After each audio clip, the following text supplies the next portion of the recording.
This channel does not promote any violent, harmful, or illegal activities. All content provided by this channel is meant for an educational purpose only.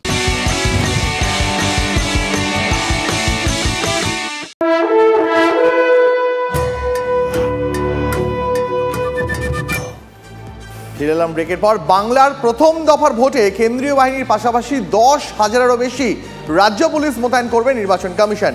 সূত্রের খবর, প্রথম দফার 3টি কেন্দ্রে 10,875 জন রাজ্য police মোতায়েন থাকবে।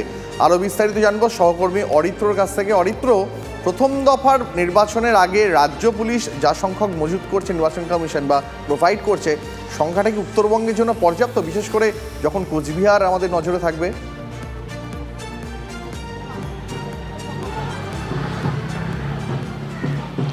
দেখো, নির্বাচন কমিশনের তরফ থেকে যেটা জানতে পারা যাচ্ছে, এখনো পর্যন্ত যে প্রথম দফার যে নির্বাচন, সেখানে সর্বমোট 263 কোম্পানি কেন্দ্রীয় বাহিনীকে ব্যবহার করার ভাবনা রয়েছে, যার মধ্যে কোচবিহারে 121 কোম্পানি, জলপাইগুড়িতে 63 কোম্পানি এবং আলিপুরদুয়ারে 88 কোম্পানির মতো কেন্দ্রীয় বাহিনী ব্যবহার করতে পারে নির্বাচন কমিশন। এছাড়াও 10,800-রও বেশি কিছু রাজ্য পুলিশের সশস্ত্র বাহিনীকে ব্যবহার করার কথা ভাবা হচ্ছে নির্বাচন কমিশনের তরফে।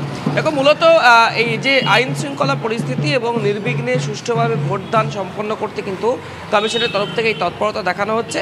এছাড়াও কেন্দ্রীয় বাহিনীর সংখ্যাটা আরও বেশ কিছুটা বাড়বে, তার কারণ কিউআরটি, স্ট্রং রুম, এছাড়াও ফ্লাইং স্কোয়াড যেগুলি রয়েছে কেন্দ্রীয় নির্বাচন কমিশনের তরফে, সেই সমস্ত জায়গাতেও কিন্তু কেন্দ্রীয় বাহিনীকে মোতায়েন করা হচ্ছে। তবে নিঃসন্দেহে দেখো, কেন্দ্রীয় বাহিনীর পাশাপাশি রাজ্য পুলিশের ব্যবহার, এটা কিন্তু অত্যন্ত তাৎপর্যপূর্ণ এবং গুরুত্বপূর্ণ বিষয়। তার কারণ কোচবিহারের মতো হটস্পট কিন্তু রয়েছে প্রথম দফাতে, সেক্ষেত্রে দাঁড়িয়ে নির্বাচন কমিশনের একটা বাড়তি নজর এই বিষয়টি তা বলা যেতেই পারে। অরিত্রের সঙ্গে থাকো।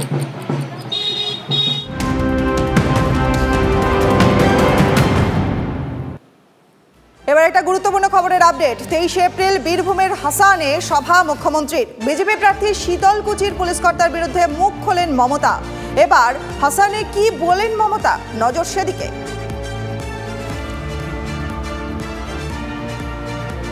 তৃতীয় নয়, চতুর্থবারের জন্য প্রধানমন্ত্রী মোদী, দাবি রাজনাথের। যত দিন খুশি প্রধানমন্ত্রী থাকবেন নরেন্দ্র মোদী, আশাবাদী রাজনাথ। মানুষ দেখছে কার আমলে উন্নতি হচ্ছে, সওয়াল প্রতিরক্ষা মন্ত্রীর। हाँ, मोदी जी जा रहे हैं, काहे चिंता कर रहे हैं? मोदी रहेंगे। ये तो तीसरा टर्म है, चौथे टर्म में भी रहेंगे। तो मोदी 1, मोदी 2, मोदी 3, मोदी 4, मोदी 5, कोई हर्ज नहीं।